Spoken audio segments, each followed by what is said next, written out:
బెదిరించిండు, వేధించాడు నిందితుడు. రాజ్ కుమార్ చంపేస్తాడనే భయంతో బాలికని కాలేజ్కి పంపించలేదు తల్లి. పరీక్షల టైంలో కూడా బాలికను కాలేజ్కి తీసుకువెళ్ళింది తల్లి అంటే అర్థం చేసుకోవచ్చు. ఒకసారి నేరుగా లొకేషన్కి వెళ్ళిపోతున్నాను, గ్రౌండ్కి వెళ్ళిపోతున్నాను, ఎందుకంటే ప్రస్తుతం పోలీస్ స్టేషన్కి చేరుకున్నారు బాలిక కుటుంబం. అక్కడ వాళ్ళు ఆందోళన చేస్తూ ఉన్నారు. పరిస్థితి ఏంటి, డీటెయిల్స్ ఇన్ఫర్మేషన్ అందించేందుకు మా ప్రతినిధి నిర్మల లైవ్లో సిద్ధంగా ఉన్నారు. నిర్మల, ప్రెసెంట్ పరిస్థితి ఏంటి, అక్కడ ఎటువంటి సిచ్యువేషన్ ఉంది?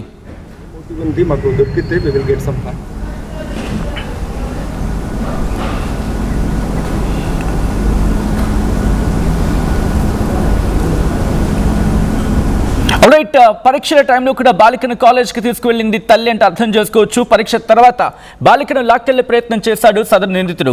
రాజ్ కుమార్ నుంచి బాలికను తప్పించింది తల్లి. మీ తండ్రిని చంపినట్టే ఫ్యామిలీ మొత్తాన్ని చంపుతానంటూ బాధితులకు రాజ్ కుమార్ వార్నింగ్ ఇచ్చాడు. బాలిక తండ్రిని కూడా రాజ్ కుమారే చంపాడు అనే ఆరోపణలు ఉన్నాయి. రాజ్ కుమార్ నుంచి కాపాడాలని పోలీసులకు బాలిక తల్లి ఫిర్యాదు చేసింది. బాలిక తల్లి ఫిర్యాదుతో మే 16న పోక్సో కేసు నమోదైంది. నిందితుడు రాజ్ కుమార్ పై గతంలోనే 2 కేసులున్నాయి. భూ తగాదాల్లో 2 కొట్టి చంపాడు రాజ్ కుమార్.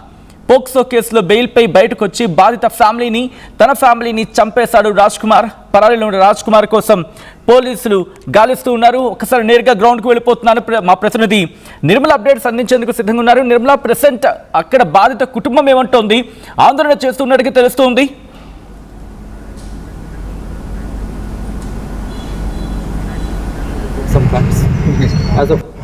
దాని గురించి కొన్ని లోన్స్ ఉన్నాయి ఇంతకు ముందు. సచిన్, ఇప్పుడు ప్రస్తుతం మనమైతే ఇక్కడే ఉన్నాము. ఇక్కడ షాబాద్ పిఎస్ దగ్గరే ఉన్నారు. పిఎస్ దగ్గర ఇక్కడ ఫోక్సో కేసు నమోదైనటువంటి బాధితురాలు ఎవరైతే ఉన్నారో వాళ్ళ మేనమామే ఉన్నారు. అడిగి తెలుసుకునే ప్రయత్నం చేద్దాము. సార్, అసలు ఏం జరిగింది? ఇంత అంటే 6 మందిని హతమార్చే అంత పరిస్థితి ఎందుకు వచ్చింది? అసలు ఇక్కడ ఉన్నది కూడా 3 లేడీస్ ఉన్నారు. పాపము, పాప ఉంది, వాళ్ళ మదర్ ఉంది, వాళ్ళ నాన్నమ్మ ఉంది. ఏం జరిగింది? ఇది వచ్చేసి వాళ్ళ ఇంట్లో 4 ఉంటారు. ఒక హ్యాండిక్యాప్డ్ అమ్మాయి, ఒక మంచిగా కాలేజ్కి వెళ్ళే కూతురు, వీళ్ళిద్దరు నాయనమ్మ అని మదర్ ఉంటారు. వాళ్ళ ఫాదర్ని కూడా ఈ నిందితుడే చంపాడు గతంలో. కానీ గతంలో 1 సంవత్సరం కింద. కానీ ఆ విషయము ఆయన చంపిండని మొన్న తెలిసింది మాకు. ఇదేమందంటే అమ్మాయిని కాలేజీకి పంపించినాం, మా కాలేజీకి పంపిస్తున్నాం. వీడు ఏం చేసిండంటే అమ్మాయిని ఏడైతే బస్సు ఏడెక్కుతుంది, మళ్ళీ ఏడా టేకప్ వేరేది ఏది మళ్ళీ వేరే రూట్లోకి వచ్చి ఎక్కాలి, మళ్ళీ అక్కడ ఎక్కడ దిగుతుంది ఎక్కడ ఎక్కుతుంది అని మొత్తం అబ్జర్వ్ చేసుకుంటూ ఆమె వెంబడి తిరుగుతున్నాడు. కేసు అవ్వకముందు చేస్తుంటే ఇట్లా చేస్తుండు కదా అని చెప్పేసి అమ్మాయిని ప్రిన్సిపాల్తో మాట్లాడి ఎగ్జామ్ రాపిస్తామని బంద్ చేయించినాం. ఇక బంద్ చేయించి ఎగ్జామ్ రాపియడమే స్టార్ట్ చేసినాం. ఎగ్జామ్కి పోయింది అమ్మాయి. ఇంకా ఎగ్జామ్కి పోయిన తర్వాత వీడు ఏం చేసిండు, అట్లయితే అయితలేదు అని చెప్పేసి ఎగ్జామ్ హాల్ దగ్గరకు పోయి కారు పెట్టుకొని వెయిట్ చేస్తూ ఉన్నాడు. ఎగ్జామ్లకి బయటకు రాగానే అమ్మాయిని పట్టుకొని లాగడం ఉరకడం చేసిండు. చేస్తే వాళ్ళ అమ్మ పక్కనే ఉండే. ఆమె ఏం చేసిందంటే ప్రొటెక్ట్ కోసం ఆయన వెంబడించింది. పబ్లిక్ ఇట్లనే 10 మందిలో ఉన్న ఏరియాలో కాబట్టి వాడు ఇడిచిపెట్టి మీ మొగని చంపేసినాను, నిన్ను చంపేస్తా, మీ ఇంట్లో అందరిని చంపేస్తాను, 2-3 రోజుల వారం రోజులలో ఎవడు ఉండడు, ఇంకోటి ఎవడు నన్ను ఏఎస్ఐ పోలీసులు ఏం చేయలేరు, ఎమ్మెల్యే ఏం చేయలేరు అని చెప్పి ఓపెన్గా స్టేట్మెంట్ గట్టిగా ఇచ్చేస్తే ఇమ్మీడియట్లీ ఇంత దాకా అయింది కదా అని చెప్పేసి ఇమ్మీడియట్లీ అక్కడ నుంచి వేరే అతను పంపించి అలా ప్రొటెక్ట్ చేసుకొని పిఎస్కి తీసుకొచ్చినాం. పిఎస్కి తీసుకొస్తే అమ్మాయి చెప్పింది, అమ్మాయే స్టేట్మెంట్ ఇచ్చింది అక్కడ. ఎఫ్ఐఆర్ కేసు ఇన్ఫర్మేషన్ అమ్మాయి వాళ్ళ తల్లి చెప్పారు.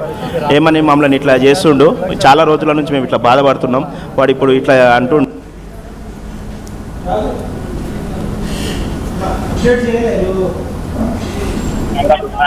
మాకు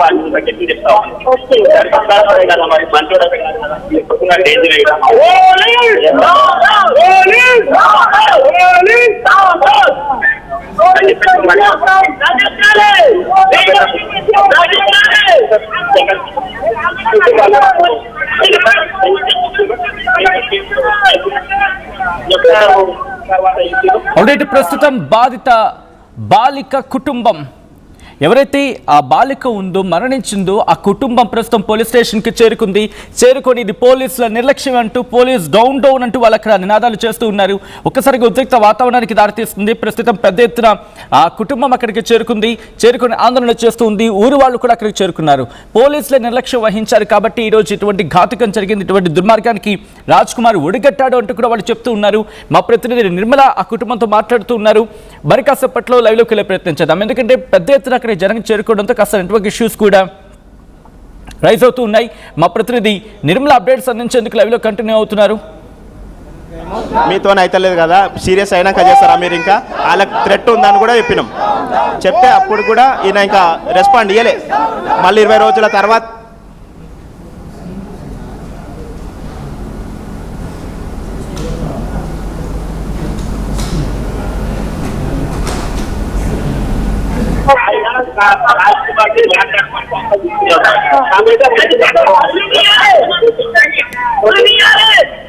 మాకు కూడా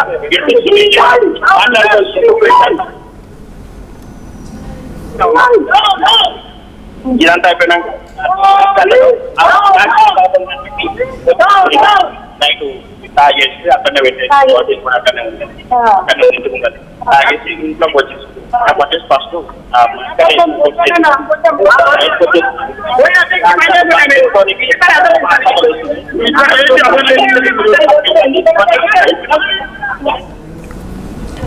ప్రస్తుతం అక్కడ షాబాద్లో ఉద్రిక్త వాతావరణం నెలకొంది. పోలీస్ స్టేషన్కి పెద్ద ఎత్తున చేరుకుంది. ఆ కుటుంబం చేరుకొని ఆందోళన చేస్తూ ఉంది. ఈరోజు బాలిక మరణానికి పరోక్షంగా పోలీసులే కారణంతో వాళ్ళు ఆందోళన వెలుబుచ్చుతూ ఉన్నారు. పోలీసుల నిర్లక్ష్యమై ఆ రాజ్ కుమార్ను విడుదల చేయడమే ఇంతటి దారుణానికి దారితీస్తుందంటూ వాళ్ళు అక్కడ చెప్తూ ఉన్నారు.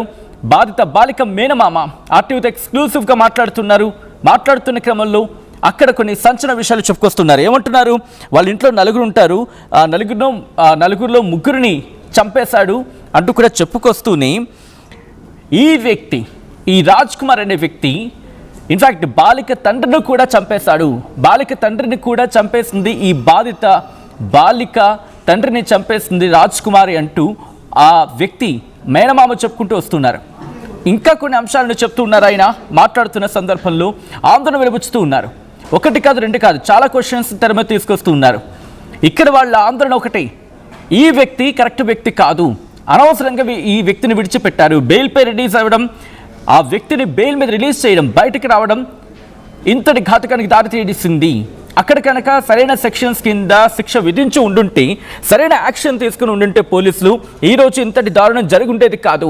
ఈరోజు మా కుటుంబం మా వాళ్ళని కోల్పోయి ఉండేది కాదు. ఒక్కసారి ఆలోచించండి. నిన్న వరకు మాట్లాడిన వ్యక్తి ఆ బాలిక తల్లి, ఆ తల్లికి వాళ్ళ తల్లి అంటే బాలిక వాళ్ళ అమ్మ, వాళ్ళ నానమ్మ, వీళ్ళు ముగ్గురిని కూడా చంపేశాడు. ఏకంగా బాలికను ఊరు చివరి తీసుకువెళ్ళి అఘాయిత్యానికి పాల్పడి చంపేశాడు. మా ప్రతినిధి నిర్మల ప్రెసెంట్ పోలీస్ స్టేషన్ దగ్గర ఉన్నారు. పోలీస్ స్టేషన్ దగ్గర బాధిత బాలిక కుటుంబం ఆందోళన వెలువచ్చుతుంది, ఆందోళన చేస్తున్నారు. నిర్మల లైవ్ లో కంటిన్యూ అవుతున్నారు. ఒకసారి ఏమంటారు చూద్దాం. వాళ్ళ మేనమామ టార్చర్ చేస్తుండు, అమ్మాయిని నన్ను ప్రేమించు, పెళ్లి చేసుకో ఉన్నప్పటి నుంచి. కానీ వాళ్ళ ఫాదర్కి తెలియలేదు విషయం, అప్పటి నుంచి చేసిండు. ఈయన మళ్ళీ ఇది ఫైనల్ కోసం ఈయన అడ్డం వస్తాడు. ఇక అమ్మాయిని బెదిరించి అది చేస్తున్నాడుగా, ఇంట్లో ఏం మెసేజ్లు ఏం ఫోన్లు అని బెదిరించడం స్టార్ట్ చేసిన ఆయన. కానీ వీడని తెలియదు, ఏం ఎట్లా చేస్తున్నావు నువ్వు అని చెప్పేసి ఆ ఇంట్లో అమ్మాయినే భయపెట్టిస్తున్నాడు తప్పితే. ఇక ఈయనకి తెలిసింది, ఈయన లేపేసేయాలని లేపేసిండు అట్లా. ఇప్పుడు మొన్న తెలిసింది మా కాడ అన్నాక మా బావను కూడా ఇట్లా చంపిండు. అచ్చా ఆ రోజు కూడా వీళ్ళు తీసుకుపోయిన సిచ్యువేషన్ అన్ని గుర్తుకొచ్చినాయి, సేమ్ ఉన్నాయి వీడు చెప్పినట్టు. జైలు నుంచి రిలీజ్ అయ్యి వచ్చినాక ఏమన్నా మళ్ళీ అసలు రిమాండే పోలీసులు కూడా ముఖమే చూడలే. ఆడేడ చేసి రిమాండ్ ఏడ చేసిరు చేయలేదు, బెయిల్ మీద తిరుగుతున్నా అని ఇష్టపెట్టేసారు కేసుని. వదిలిపెట్టేసారు, కేసు ఏడ చేసారు. ఆయన బెయిల్ మీద తీసుకుపోయారు కోర్టులో. ఏ కోర్టులో అని పోలీసులు ఏం చెప్తున్నారంటే బెయిల్ వచ్చింది, బెయిల్ మీద ఉన్నాడు. వాళ్ళు లేనే లేరు ఇప్పుడు. ఇక దెంకపోయారు అందరు, ఎవరు లేడు. ఇక వేరే పోలీసు వాళ్ళు వచ్చారు ఇప్పుడు బందోబస్తు. వాళ్ళు లేనే లేరు. సెటిల్మెంట్ గా వీళ్ళు మొత్తం సెటిల్మెంట్. పక్కన ఉంది ఫైల్. కేసు పెట్టినాక 1 వీక్ పోయినా నేను అడగడానికి. అప్పుడు సిఐ రమేష్కి అప్పచెప్పారు ఆ కేసుని. ఆయన అప్పుడు తెప్పించుకుంటున్నా ఫైలుని. వారం తర్వాత ఎప్పుడు చేయాలి ఆయన? మళ్ళీ 20 రోజులకు ఫోన్ చేసినా నేను, కలిస్తే ఆడు భయపట్టిండు. ఇక మీ దగ్గరికి ఏం రాడు, చూద్దాం పాడాడు దొరికితే మాత్రం గట్టిగానే ఇస్తాను నేను ఆటానికి అప్పుడు పాప ఫాదర్ చనిపోయాడు. పాప ఫాదర్ మాట్లాడి అన్న పాప ఫాదర్ చనిపోయాడు. పాప వాళ్ళ నాన్న చనిపోయాడు. 1 year అవుతుంది.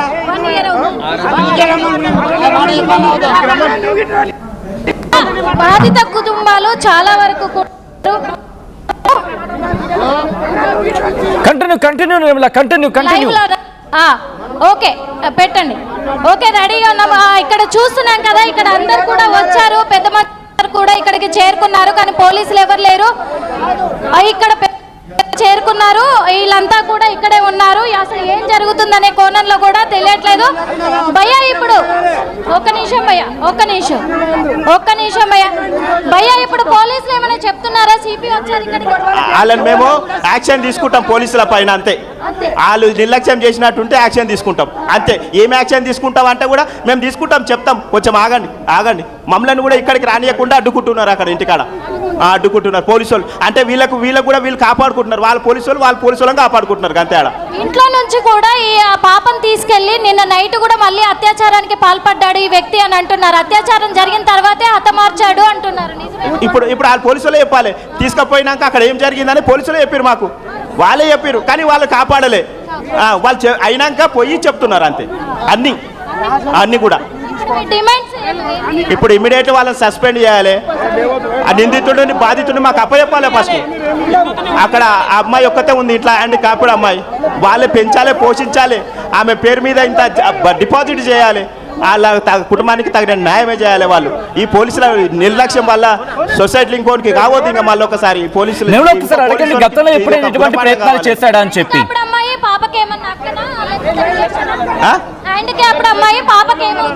అక్క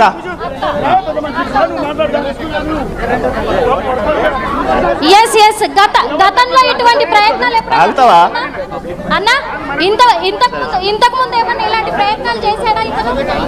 ఏవి ఇలా హతమార్చాలని చెప్పి అరే గిదే. ఇంకా ఇంతకుముందు బాగానే కేసులు ఉన్నాయి ఆయన మీద. పోలీసులు చెప్పారు మాకు ఆయన మీద మస్తు కేసులు ఉన్నాయని, కానీ యాక్షన్ మాత్రం తీసుకోలే ఆయన మీద. పైసలు ఆడు భూమి అమ్మేండు, పైసలు ఇస్తాడు, వస్తాయి. గతంలో కూడా అంటున్నారు ఆల్రెడీ, గతంలో కూడా తన మీద కేసులు ఉన్నాయి. అదే విధంగా కూడా ఇక్కడ చూసుకున్నట్లయితే కూడా పాప వాళ్ళ నాన్న ఎవరైతే ఉన్నారో నాన్నను కూడా సంవత్సరం క్రితము ఇదే నిందితుడు హతమార్చాడు అని చెప్పేసి పాప మేనమామ చెప్తూ ఉన్నాడు. ఎందుకు హతమార్చాడు అంటే కూడా పాప విషయము, అంటే పాపను బెదిరిస్తున్న విషయము పాప తన తండ్రికి చెప్పుకోవడం జరిగింది. ఇప్పుడు 1 సంవత్సరంన్నర నుంచి కూడా ఇదంతా జరుగుతూ ఉంది. అలాంటిది పాప ఫాదర్కి చెప్పుకోవడం పట్ల కూడా పాప ఫాదర్ అతన్ని నిలదీశాడు అనేది కూడా తెలియదు. అక్కడ చాలా మంది చేరుకున్నారు. ఎవరు వాళ్ళంతాను, వాళ్ళు ఏమంటూ ఉన్నారు, వాళ్ళ డిమాండ్ ఏంటి, ప్రస్తుతం అక్కడ చేరుకున్న క్రమంలో పరిస్థితి ఏంటి అక్కడ? నిర్మల కూడా ఈ మాట వాళ్ళకు స్పష్టంగా చెప్పి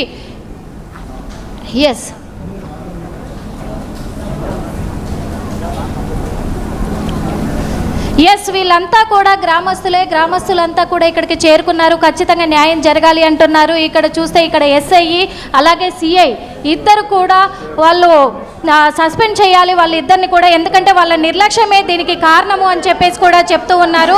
అదేవిధంగా కూడా ఇంకొక విషయం ఏంటంటే ఫోక్సో కేసు వీళ్ళు పెట్టినప్పటికీ కూడా ఫోక్సో కేసులో వీళ్ళ ఆ నిందితుడిని అదుపులోకి తీసుకోలేదు పోలీసులు, అసలు రిమాండ్కే తరలించలేదు. ఏమన్నంటే బెయిల్ పైన వచ్చి తిరుగుతున్నాడు అని చెప్పేసి చెప్తూ ఉన్నారు అని చెప్పేసి అంటూ ఉన్నారు. అలాంటిది ఇక్కడ నిందితుడికి అంత విచ్చలవిడిగా తిరిగే హక్కు ఎవరిచ్చారు అనే ప్రశ్న కూడా తలెత్తుతుంది. ఇక్కడైతే మనం చూస్తూ ఉన్నాము అందరూ కుటుంబ సభ్యులే, వీళ్ళంతా పాపం ఒకే ఇంట్లో 3 దూరం అవ్వడంతో వీళ్ళైతే కన్నీరు మున్నీరు అవుతున్నారు. అమ్మ ఏమవుతారు తల్లి, మీరంతా ఊరు వాళ్ళేనా? మేము కులము అంతా, మా కోడలు మా మన్మరాలు బిడ్డను చంపేసిండ్రు. మా కులానికి తెలవలేదు, ఇక్కడ బస్తీకి తెలవలేదు. మేము పోతుంటిమి, ఎవరు పోలే. ఈ బస్తీలు ఉన్నారు, మాకు తెలియదు ఎవరు వేసుకపోయినారు, ఎక్కడ వేసుకపోయారో మాకు తెలియదు. మున్సిపాలిటీ కాలర్ వేసుకపోయినట. సర్పంచులు ఉండి ఇన్క్వైరీ చేసి, సర్పంచులు పోలీసు వాళ్ళు అన్నీ చేసి వేసుకపోరా, మేము చూడొద్దా ఊరెళ్ళం పెద్ద మనుషులము, ఇంత అన్యాయం చేస్తారా బిడ్డ? ఆయనది కూడా మీ ఊరేనా? మా ఊరు కాదా అంది, దయాలగూడెం అంట. మేము చూడలేదా అన్ని ఏమైనా దావతులు అయితే పోతాం వస్తాం బిడ్డ మాకు తెలియదు. అమ్మ చెప్పండి, ఇక్కడ జరిగిన ఘటన ఎన్ని గంటలకు? మాకు పొద్దుగాల తెలిసింది నాకు 6 గంటలకు. మేము ఇక్కడ ఉంటాం, ఇక్కడ బస్సు మా అందరిది. కోడాళ్ళు మేము చూస్తామంటే కూడా దొబ్బి పోలీసు వాళ్ళు ఇట్లా అనగబట్టిరంట. డాక్టర్ కూడా ఇట్లా పట్టి మేము పిన్గన్ ఇప్పుడు వేసుకోవద్దని తాళం చేయి గుంజుకుంటే కూడా పోలీసు వాళ్ళు ఇట్లా దొబ్బి ఆ తంబానికి దొబ్బి తీసుకొని పోయిరంట. మున్సిపాలిటీ బండి ఉంటుంది చూడు, ట్రాక్టర్లు వేసి పంపించిరంట. మాకు తెలియదు ఎక్కడ వేసింది కూడా. ఇప్పుడు ఈ ముగ్గురు కూడా తల్లి గాని ఇప్పుడు ఈ అమ్మాయి గాని వీళ్ళంతా వాళ్ళ నానమ్మ కూడా ఉంది కదా, ముగ్గురిని చేసిర్రు. ఒక మేడం ఎడ్డి పిల్లని గిడేసిండ్రు. ఆ పిల్లకు మాటలు రావు, తిండి తినబెట్టాలి, బాత్రూమ్ అట్లనే పోతుంది, టాయిలెట్ అట్లనే పోతుంది, బట్టలు ఇప్పాలి, కడగాలి. ఆ పిల్లని ఒక్కదాన్ని ఏం రాని దాన్ని చూసి చంపకుండా వేసిపోయిండ్రు. నా కొడుకు పోయేవరకు 3 గంటలకు వేసుకొని పనికి మున్సిపాలిటీ దాంట్లో అంత లవర్స్ పెరిగి ఉండడా. నా మేనత్త బిడ్డ, ఇంకా మా చిన్ని ఆడవిల్ల సొంతం, మా ఆడవిల్ల మా అమ్మ మా పెద్దమ్మ బిడ్డ. నేను ఎందుకు మొన్న పెళ్లికి పోయొచ్చిన మా తమ్ముడు ఆడ పచ్చంగి అయిన పెళ్లికి అందరం నిన్ననే వచ్చిండ్రు. వాళ్ళ ఇంటికి వెళ్ళి వీళ్ళ ఇంటికి వెళ్ళి నేను పోలేను. ఎందుకు ఒక మంచి చూడాలి. మేము ఎట్లున్నది ఇప్పుడు చెట్టు కురి పెట్టుకున్నాడు అసలు 4 రోజులు పోలీసు వాడు వచ్చిందాక ఇడవారు. మరి ఆడెట్ చేసుకొని పోయిండు పోలీసు వాడు అడ్డం మంచి అనగబట్టి పోయిండంట. బోర్కు నూకిండట మా కొడుకు కులానికి కులం అంట అని వెంకటయ్య అంట అని ఉన్నాడు. ఇట్లా అడ్డం పడితే బోర్కు నూకిండంట. ఎందుకు నొక్కుతాడు పోలీసు వాడు? ఎందుకు నొక్కుతాడు? తప్పు కదా అండి. ఎటువంటి చర్య తీసుకుంటే బాగుంటుంది? ఇప్పుడు ఆడు రావాలి, చంపేస్తాం మేము ఏమైనా చేస్తాం. ఆడు ఇవాళ నీళ్ళని చేసిండు, రేపు ఇంకో ఇల్లు చేస్తాడు. మేమేం చేయాలి? మాకు పిల్లలు ఉన్నారు, ఆడపిల్లలు ఉన్నారు, కాలేజీ జోలిస్తాము, అట్లనే చేస్తారు. ఇప్పుడు చిన్న చిన్న వాళ్ళు అందరం ఈ పిల్లలు కాకుండా ఇంకో ఇల్లు బత్తెలు చేస్తాడు. ఇప్పుడు ఇల్లు బత్తెలే అయింది. చిన్న కోడలు ఆడ కూర్చున్న చిన్న కొడుకు వచ్చిందాకా నన్ను ఉంచాలి కదా. చెప్పు మేడము, నువ్వు కూడా బిడ్డలు కలదానవే, నువ్వు చదివినవు అంత చేసినావు. మరి మేము కూడా చదివించుకొని ఏమన్నా చేసుకుంటాం కదా మేడము. చెప్పు మరి, మేము బట్టలు ఉతుకుతాం, నువ్వు ఏదన్నా 4 రూపాయలు ఇస్తావు, మేము తీసుకొని వస్తుంటాము. మమ్మల్ని కూడా చంపేస్తావు నువ్వు రేపు. మరి ఎందుకు? ఇప్పుడు పోలీసులు ఏమంటారు? పోలీసులు అనగబట్టిర్రు. వాళ్ళు ఒక్కరు కూడా ఇంట్లోకి ఎవరు వస్తలేరు. ఇప్పుడు రావాలి, చంపినాడు వచ్చిందాకా మేము లేవు. ఈ పాప వాళ్ళ నాన్న ఎట్లా చనిపోయాడు? ఆయన కరెంట్ మీదకెళ్ళి వాడు చనిపోయిండు. తాత కరెంట్ మీదకెళ్ళి చచ్చిపోయిండు. వాళ్ళిద్దరు ఆడపిల్లలే ఉన్నారు, అత్త మామ ఆ పిల్ల ఎడి పిల్ల, 4గురే ఉంటారు ఆ ఇంట్లో. అంటే నేనే ఇట్లా చేసా మీ నాయనని, మిమ్మల్ని కూడా అట్లా చేస్తాను అన్నాడంట. శంషాబాద్ అన్నాడంట. అలా చెల్లెలు ఈమె శంషాబాద్కి ఇచ్చాడు. ఆ శంషాబాద్ అన్నాడంట. మీ నాయన చంపితే ఏం చేసిండ్రు, నిన్ను కూడా చేస్తా అన్నాడంట. పోయి వాళ్ళన్నాడు. ఎవరినన్నాడే శంషాబాద్ అక్కడ? ఓ మమ్మీ ఒకసారి ఇక్కడ ఇప్పుడు ఫోక్సో కేసు ఎవరి మీద అయితే నమోదైందో వాళ్ళ పిన్ని కూడా ఉన్నారు, అడిగి ప్రయత్నం చేద్దాము. అమ్మాయి ఇతను బెదిరించాడు ఇంతకు ముందు కూడా శంషాబాద్ లో అన్నట్టుగా తెలుస్తూ ఉంది. ఏమన్నాడు తను? ఏమన్నాడు అంటే బెదిరించాడు? ఏమని బెదిరించాడు? ఏమో మేడం తెలియదు. అంటే మీరు కూడా ఉన్నారు లేదు. ఒక్కసారి ఎందుకంటే తను ఏమన్నాడు ఏంటి అని తెలిసే ప్రయత్నం చేస్తారు కదా, అది ఎందుకు? అమ్మాయి ఇంతకు ముందు కూడా ఈయన బెదిరించాడు అనేది తెలుస్తుంది శంషాబాద్ లో, నిజమేనా? బెదిరించింది కాలేజ్ కాడ. ఈమెకు తెలుసు, నాకైతే ఈ ఆరాలు కావాలి, మప్పులు అయితే వేసుకోండి. మీ అయ్యని చెప్తే ఏం బీకిరు నన్ను, రేపు మిమ్మల్ని కూడా ముగ్గురిని చంపుతాను అన్నాడంట. కూతురు అవుతుందా?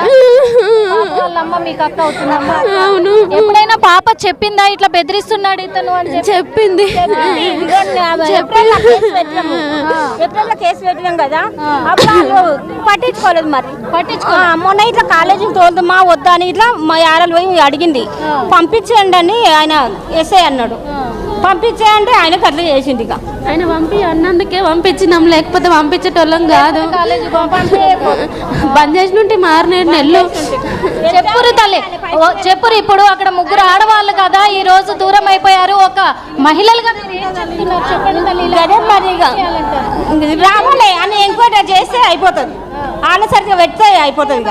ఆ ఇల్లు ఇట్లా చేసి తొడుగులేస్తాం ఇప్పుడు. మాకు అన్ని కూడా వీళ్ళు ఎట్లా కోసేసి పోయిండో వాడిని కూడా అట్లా కోసేస్తేనే మాకు యథార్థం అవుతుంది, మాకు మంచిగా ఉంటుంది.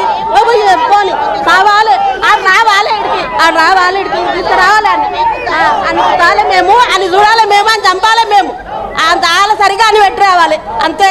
అంతే సార్, మేము ఇంకా అంతే అనుకుంటున్నాం. మా ఆడు కూడా మొత్తం ఆమె అలలాగా పోవాలి, ఆడు కూడా అలలాగా పోతేనే మాకు యథార్థం. మూడు జీవులు అమ్మ ఎట్లా చేస్తాం మేము, ఎట్లా వస్తుంది? మేము రాకముందే తీసుకొని పోయి మేము వచ్చిందా కూడా కళ్ళతో కూడా చూడకపోతే ఏం చూతుము? మేము పోలీస్ టౌన్కి వెళ్ళి వచ్చినాక ఏం చూతుము? పోస్ట్ చేస్తారు, ఏం కనబడుతుంది మాకు? పోస్ట్ ఏం చూతుము? ఏం కనిపిస్తుంది? అంత కట్టుకొని వస్తారు, మేము ఏం చూతుము? ఏం చేస్తాము? మంచిగా చూడలేకపోయి చేయకపోయి తీసుకొని పోయి రాత్రి తీసుకొని పోయింది, మేము ఏం చూసుకోవాలి ఇప్పుడు? కదా మేడం, ఏం చేస్తాడమ్మా కొడుకు? ఏం చేస్తాడు? కొడుకు కరెంట్ పని చేస్తాడు. ఆయన జాబు ఆయనకి ఇచ్చారు, కొడుకుకి ఇచ్చారు. మరి ఇంట్లో ఉంటలేడా కొడుకు? ఆ టైం ఉన్నాడు పట్టణంలో, సిటీలో ఉంటాడు, హైదరాబాద్ ఉంటాడు. డ్యూటీ అక్కడ పడ్డా అక్కడనే ఉంటాడు, డ్యూటీ చేసుకుంటా. ఇక ఇక్కడ చూసుకుంటాడు, పోతాడు, డ్యూటీ చేసుకుంటాడు. ఆడొక్కడిని కూడా చూసుకొని కూడా తీసుకపోయారు. వీళ్ళ మీద ఎందుకు ఈ మనిషి ఇంత కక్ష పెంచుకున్నాడు? ఎందుకు పెంచుకున్నాడో తెలియదు. వాళ్ళదాన్ని అరుచుకుంటే తెలుసా ఇంటి పక్కలను. మాకు సొంత ఆడవిల్ల కాబట్టి మాకు తెలుసు, వచ్చినాము. సొంత ఆడవిల్ల మాకు. ఎప్పుడన్నా ఈయన వల్ల ప్రాబ్లం అవుతుంది అని చెప్పలేరు. అదే అమ్మా, ఇంతకు ముందు ఎప్పుడైనా ఇలా ఈయన తోటి ప్రాబ్లం అవుతుంది బెదిరిస్తుండని చెప్పి ఏప్రిల్ అయిందని చెప్పినాగా అమ్మ. ఏప్రిల్ అయితే కేసు పెట్టిండ్రు. కేసు పెడితే కాలేజీ ఫస్ట్ ఇయర్ ఎగ్జామ్ తల్లి ఎంబడి రాపించుకొచ్చింది ఆయన అట్లా చేస్తుండని. అప్పటి నుంచి కేసు పెట్టినాక ఇక మా దగ్గర రాడనుకున్నాము. ఇక మళ్ళీ స్కూల్కు తోలిచ్చినాక మొన్న నుంచి కాలేజీ తోలిచ్చినాం కదా, ఇక ఇట్లా అయ్యింది. ఎప్పుడు నిన్న నైట్ ఎన్ని గంటలకు? 11:40 అయ్యిందాం. మాకు అప్పటిదాకా ఇంటి పక్కల వాళ్ళకి తెలియలేదు, పోలీసు వాళ్ళు వచ్చిందాక తెలియదు. పోలీసు వాళ్ళు వచ్చిందా ఇంట్లోనే వేసిండా బయటకు తీసుకుపోయినా? ఇంట్లోనే పిల్లని బయటకు తీసుకుపోయి. సీసీ కెమెరా ఉంది, గోడ మీదకి వెళ్ళి దొప్పుకొని తీసుకుపోయి స్టేడియంలకు తీసుకుపోయి. సీసీ కెమెరా పెట్టిన అమ్మ ఇంటికి సీసీ కెమెరా ఉంది. కెమెరా అందులో ఫొటోస్లో పంపించినాం కదా, అది చూసుకోండి. ఇక మబ్బుల నుంచి ఒలరి గొంతులు పోతున్నాయి 2 గంటల నాత నుంచి. ఇప్పటి వరకు అయితే నిందితుడిని అదుపులోకి తీసుకోలేదు చూస్తున్నాము. అయితే పోలీసు బృందాలు ఏర్పడ్డాయి ఖచ్చితంగా.